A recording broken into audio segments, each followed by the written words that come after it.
A warm welcome to Glasgow in Scotland, where we're flying BA, special flight for me this, my first time on a BA 320neo, and it's got a new seat, which I haven't tried out before, so let's see what it's about. 1 hour to hop to London Heathrow, let's go.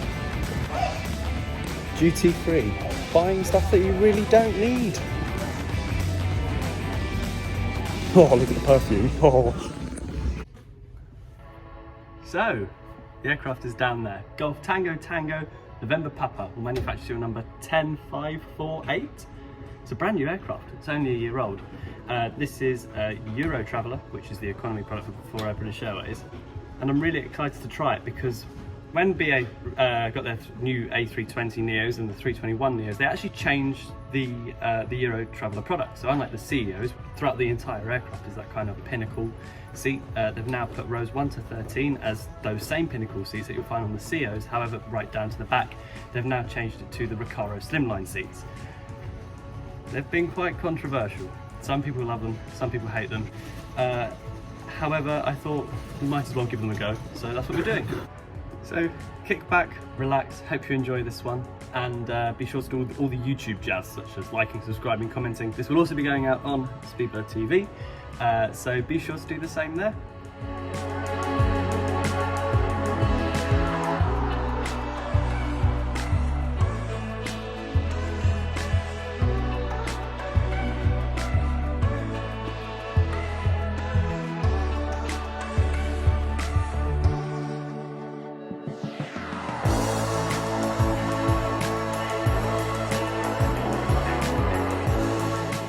With Glasgow Airport. It's your typical UK airport to be honest. There's nothing that spectacular, but it's got lots of food, lots of places to sit, nice empty spots, and brilliant views of the terminal, which is always a bonus. Security was a bit long. We were queuing for about 15 minutes. There weren't that many lanes available. However, on the whole, decent.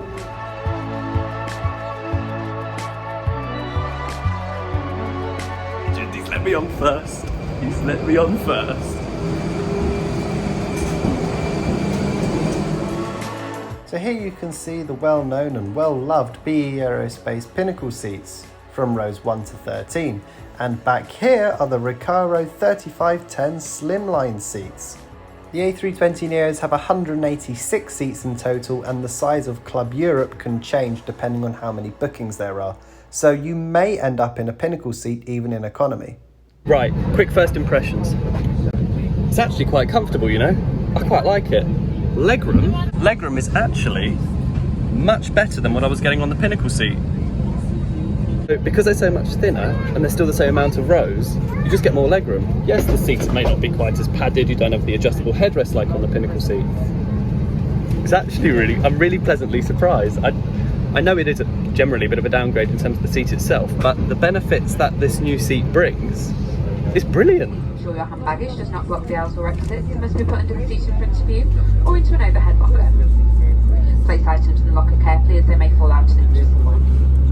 In the case of an evacuation, you must move quickly to the closest usable exit, taking nothing with you. Ensure that your seat is now upright in the take-off position with the armrest down and your table folded away. Window blinds must now be open in preparation for take-off. Smoking and the use of e-cigarettes is not permitted anywhere whilst on board. This does include the toilets, which are fitted with smoke detectors. If you have any questions, please ask your cabin crew.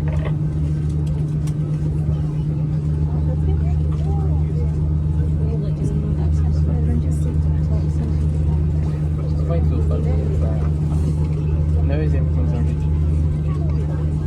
It's funny how everything is changing in the US.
tray table is quite a bit smaller than what you get on the Pinnacle seat, however the friction was absolutely perfect, so it didn't just collapse open the moment you unlatched it.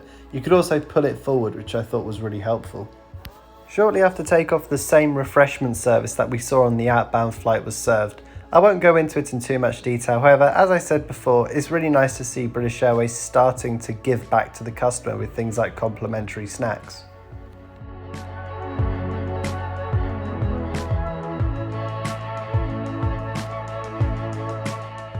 The new cabins also come with these brand new overhead bins which can store 30% more luggage. However, they do pose their own problem, and this is that British Airways haven't yet developed a divider to separate Club Europe and World Traveller. This is a real shame because it means that the Club Europe passengers have a lot less privacy than on the older aeroplanes. And to further cut costs, British Airways have stopped putting the middle seat blocker tray table in Club Europe. I'm gutted to see these go, as I thought they were a really good feature, and to be honest, I think it's quite a bad look on the carrier that they're now gone. So to answer the original question, is it really that much of a downgrade? Well, in Club Europe, to be honest, yes, I'm afraid it is, for those reasons that we have just listed. However, in Euro Traveller, it's actually not all bad. Yes, the seat is less padded, it doesn't have the four-way adjustable headrest, and let's be real, it's a cheap seat. It's the same seat that EasyJet and Vueling, some of the ultra low-cost European carriers, use. However, it does have its perks. The legroom was twice as much as on the Pinnacle seat, so if you're taller and appreciate that little bit of extra room and are happy to sacrifice having the less comfy seat, it could actually be a really good option for you.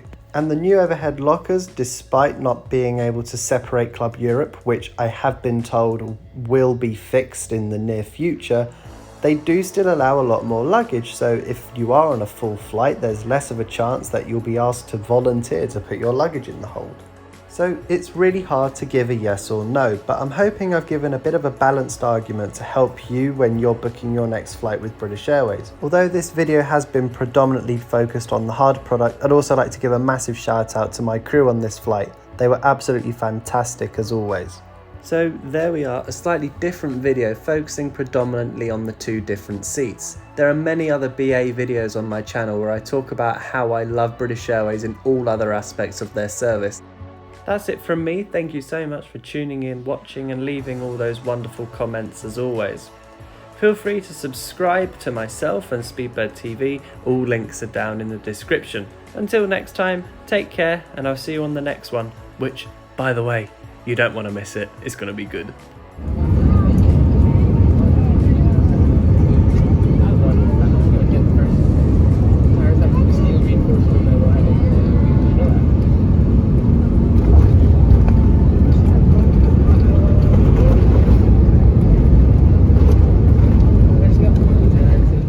Let's go.